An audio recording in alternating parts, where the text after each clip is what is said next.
All right, back in the basement again today to talk about this bar from Radian Fitness. This is their sliding grip barbell. This is a very interesting one for a couple of reasons. Number one, there's not many bars on the market like this. Number two, it's not a bar that I would typically use for my style of training, which is geared towards predominantly powerlifting.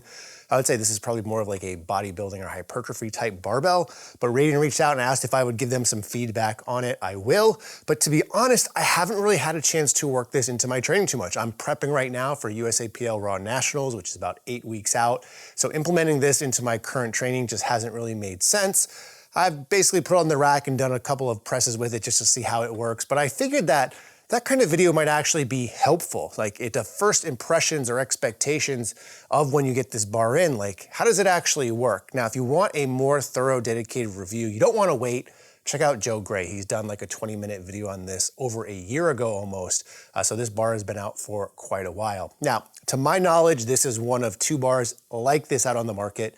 The other one is called the Squeeze Bar, which is out of Germany. And I say that because this particular barbell from Radian has a list price of about $650. At the time of making this video, it is currently listed as sale for like $600 or so, which many people are probably thinking that is really expensive, which I do agree. But if you check out the Squeeze Bar out of Germany, it is listed for an MSRP of $2,200, marked down right now to like $1,800. How can you afford not to jump on that kind of deal of $400 off?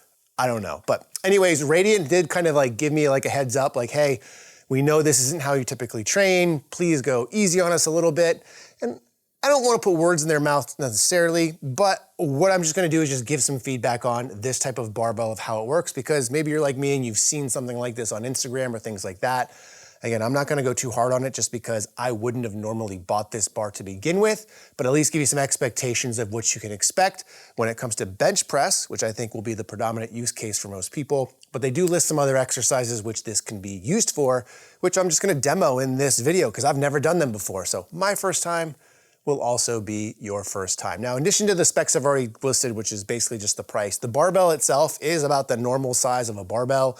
It's finished in black Cerakote, both on the shaft, I believe on the handles as well as the sleeves. I will say that this did come damaged, so there was some damage to the packaging. I'll show you in close-ups. This is not Radian's fault. The packaging itself was heavy enough duty where it shouldn't have been damaged, but oftentimes with shipping carriers, they just don't care. They javelin these things all over the place, and sometimes you incur damage. Unfortunately, that's the case with this bar, but nothing that impacts the usability of it, which is nice because unlike some other barbells, which are more utilitarian, this actually has some features which would require movement and is probably more prone to damage with shipping and something potentially not working overall. So as you can probably see, and you'll see in B-roll if I get around to it, this has more of what I would consider like a spiral design on the bar. So the shaft is not knurled, it's a little bit thinner in diameter. Because of that, the load capacity on this is about 330 pounds. Radian says that unlike traditional barbells though, this is going to be more difficult, so you probably aren't going to exceed that anyway for the use cases. And again, because of the way that this bar is, you wouldn't be deadlifting with it, you wouldn't be squatting with it. So for most normal-ish people, 330 pounds is a max capacity on bench when it's already a harder movement, I think is doable, or at least it would be for me because I'm not putting 330 pounds on this. Some other things that I will say, it does have knurling on the grips. It is a passive knurl. They do call this out. I don't think you need something super aggressive on here. In this case, mine is finished with some stainless steel rings. Some of the earlier versions had white rings instead, which would probably match my decor a little bit better. But when it comes to application-wise, I do like the stainless steel as a nice touch overall. You get snap rings on the end of these collars. And these sleeves, they do spin fairly well, in fact, better than some power bars. So without further ado, let's go ahead and jump into it and start off with some bench press. All right, so I'm gonna start off here with the bar on bench, because again, I think this is the predominant use case for most people. One of the things I wanna talk about with the handles themselves is, as I mentioned, the purpose of them is to be able to move in and out. So almost like emulate like a fly type movement here on bench. The interesting thing though here is the way that this works is it's really based off the shaft rotating. Meaning that if I put my hands on the handles right now and just try to pull this out, the whole shaft has to rotate. So on something like this, at least with rollers, it's more doable. But on like a flat J-cup, you wouldn't really be able to move these handles until the bar is unracked, unless you want to move them independently, because you could just spin them and that way they move quite freely. So again, in use, it's the shaft that rotates. Here, when it's kind of locked in place, if you will, It's just more the handles. So one of the things that you're gonna wanna do, or at least I would probably suggest doing, is getting a grip that's even on both, right? You don't wanna have one handle in the middle and one handle out here. That's not really normal. So I would just start in the middle and just equally roll them out in opposite directions. It's harder than it looks. And I would start personally with like a normal bench press grip. So let's go ahead and do that and lift. And now that the bar is lifted, if I wanted to like pull in or pull out, you can see the handles move in that fashion.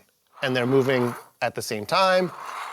So everything is pretty good in that regard. So again, the thought process is here, you take a bench out, you come down, maybe you go a little bit wider as you're coming down.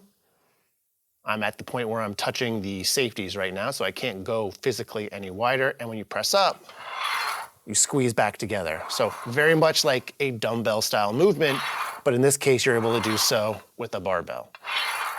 Now, if you want to do something just like close grip bench, let's see.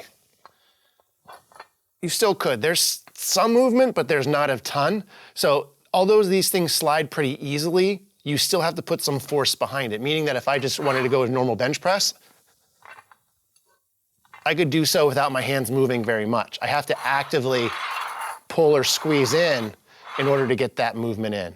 And I don't know if it's picking it up for your end, but on my end, or my ears, shouldn't be talking about my end necessarily, but there is some audible noise on the bar when moving. So I don't know if that's just because it's metal on metal. Maybe if you lube these up some more, they would be less quiet. I reached out to Radian and let them know that it just seemed to be a little bit noisy compared to some of the other videos that I've seen.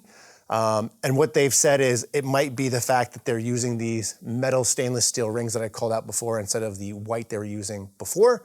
I saw in Joe Gray's video that I mentioned earlier, his did not, at least on the video, sound as loud, but you can probably hear that audibly. So just something to call out. Let's go ahead and add some weight on the bar. All right, so we're just gonna go ahead and add 45s. Now, the nice thing about this bar that I didn't call out earlier is that in fact weighs 45 pounds or 20 kilograms. So you don't have to do any kind of weird math as you do with most specialty bars. But again, because this is supposedly more difficult and this is just more of a demo purpose, I don't wanna go overly heavy here. Plus, technically, it is my off day today, so I shouldn't be training. As I mentioned already for prep. So let's go ahead and set the handles right. Let's get this up. And let's go down and wide. And I'm kind of resting on the safeties right now. And then up and press. Down and wide. Up and press. So for me, I don't know if it's visual for you all, but that was not nearly as smooth as it was with an unloaded bar. So that's a little bit interesting. Let's move on to another exercise and see how that one works out.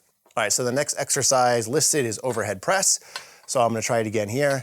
In this case, again, a good example of it's hard to maneuver these handles when it's racked. So again, you can just slide them in and out. So I'm gonna take about a shoulder width grip, take the bar out. We'll do this unloaded first, press up. And that was a little bit awkward. So I have pretty bad shoulder mobility, as you can probably tell from this video, especially the fact that I have not warmed up whatsoever, just jumping right in. But as I press, keeping my hands in tight, that's kind of a hard position for me to be in. But as we get those gears greased a little bit, starting to move a little bit better. So let's go ahead and put some weight on. Let's just come over here. We'll throw some sick bumpers on to actually make it look like we're lifting more. These are 10 kg plates.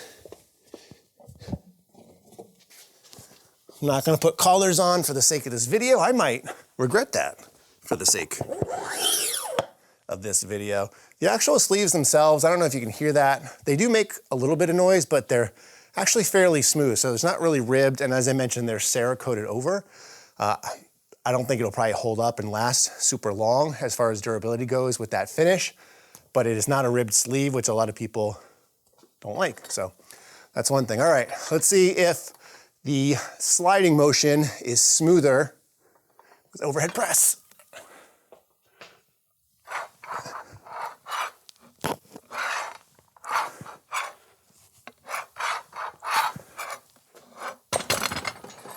And for me, that's still wonky. Like when I use a bar like this, I expect it really smooth. I know that's kind of like a double-edged sword because you don't want it so smooth where you're slipping and sliding all over the place, but it just seems to be like a little bit of a jerky motion for me.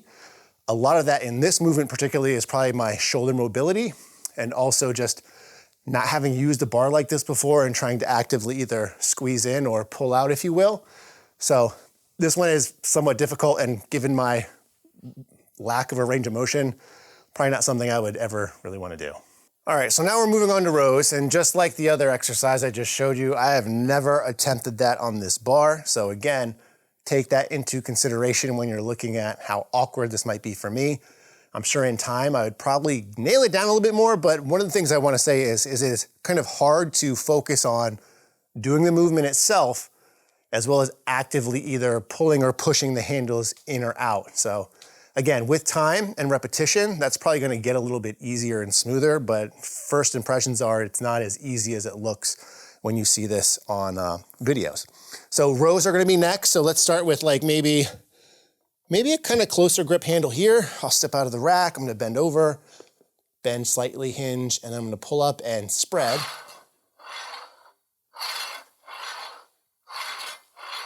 So again, unloaded, it's pretty easy. This seems more natural because as I'm pulling, it kind of just makes sense to kind of spread the handles, if you will. Let's try adding a little bit of weight to it. All right, so weight is added. Let's try this again. Come out of the rack. Let's hinge a little bit.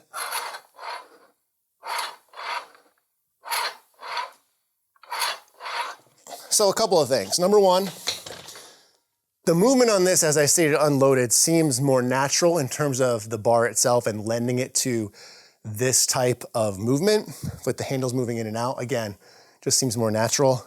That being said, the range of motion that the handles are taking, if you look at the video, is not that much. Maybe like 4 to 6 inches. So it's not a huge difference necessarily, but again, it feels more natural, at least than the other two movements I tried to this point. And again, you can probably hear it is very audibly loud. So we'll keep on going on and try another exercise. All right, so the next movement, we're gonna try our upright rows. And this is nice because number one, I don't have to move the bar in terms of setting it up. But traditionally speaking, with a normal barbell with upright rows, what I always struggled with have been shoulder discomfort.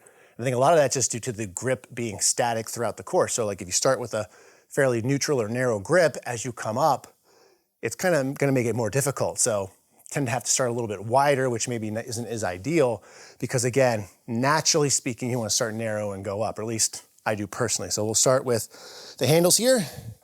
The key is going to be not knock my microphone off of where it's mounted. Pull up.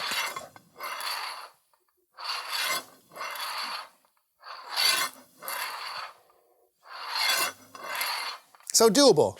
Again, it felt pretty good. And then in terms of movement, I think this lends itself to how this bar is crafted. I will say one of the things that I notice as just doing this is it seems forced actually kind of having to actively pull the handles apart or push them back together. Ideally, it would be much more smooth in my opinion, because it just seems like it's taking more effort than it should. So let's throw a little bit of weight on, not too much, because just a little guy. So let's maybe just throw some 10-pound plates on for this one, just to see how things are potentially impacted by adding resistance. And I can definitely see their point of saying that this makes things more difficult than a normal barbell, and that's because, again, having to actively try to push or pull the handles apart is not an easy task. All right, so start somewhat neutral.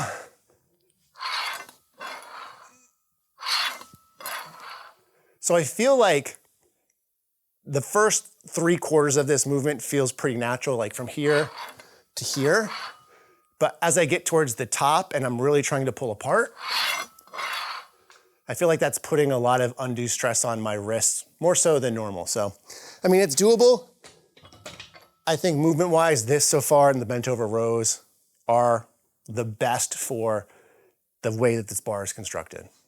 All right, what do you know? I actually don't have to move the barbell again. This is turning out to be pretty sweet. So the next movement I'm gonna try are gonna be rear delt flies. And this is gonna be very similar to the bent over barbell row.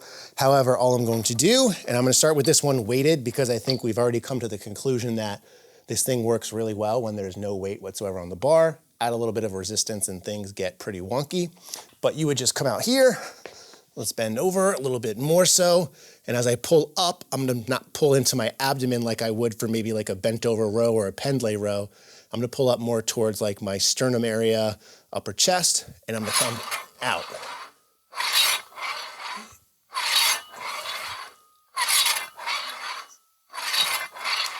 Okay.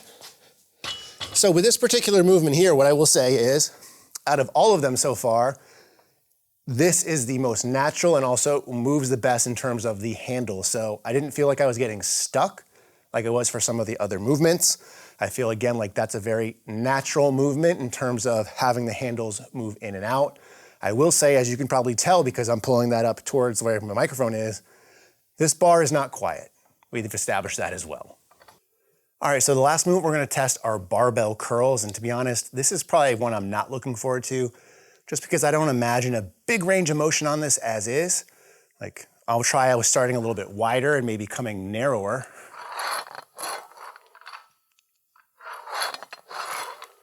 Feels pretty awkward. Let's start narrower and go wider.